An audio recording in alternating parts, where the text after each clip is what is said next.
What's up, YouTube viewers? This is going to be a real short, I assure you, but I just wanted to make another little short video to tell you how good that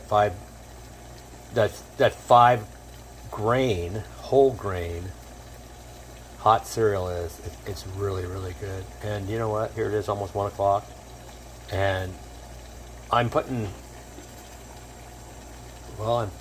a cup in it, 8 ounces.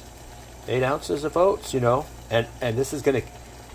They swell quite a bit, and they have a lot of. It's much more filling than quick oats that are just extremely worthless because, like I said before, they process the shit out of them, and it just jacks your glycemic index, and that's really bad for people that have blood issues, diabetes, hypoglycemia, or stuff like that. But anyway, see. It's just something, it's weird because I just never tried it. I never even thought about it really until I went to Winco and was looking at the bins. I said, oh, 5 grain, let me check this out. But I'm telling you right now, I just weighed myself.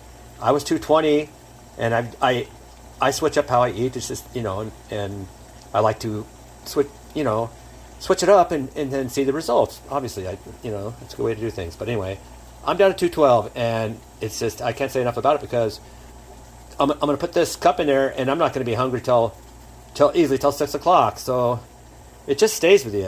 It satiates you, and it's they haven't processed the shit out of it. And here it goes.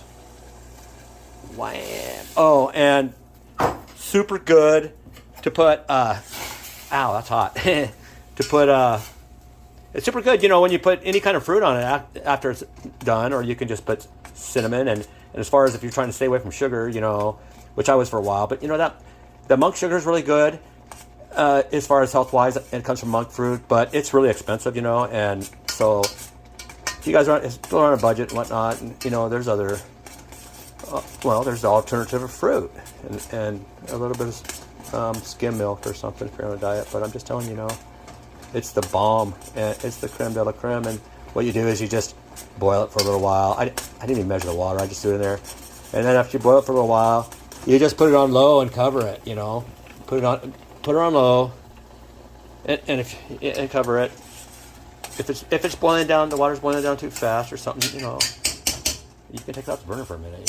If the kind of results you want, that's what this hot lid's for. That's why I like these old school ones. They know what they were doing, man. And that's what you do when you got all four burners or 3 burners going. If you've ever worked in a kitchen, and and you're working with gas like at Spanish Head and whatnot, and it's just like anybody who, cooking, as you all know, is an art. It goes beyond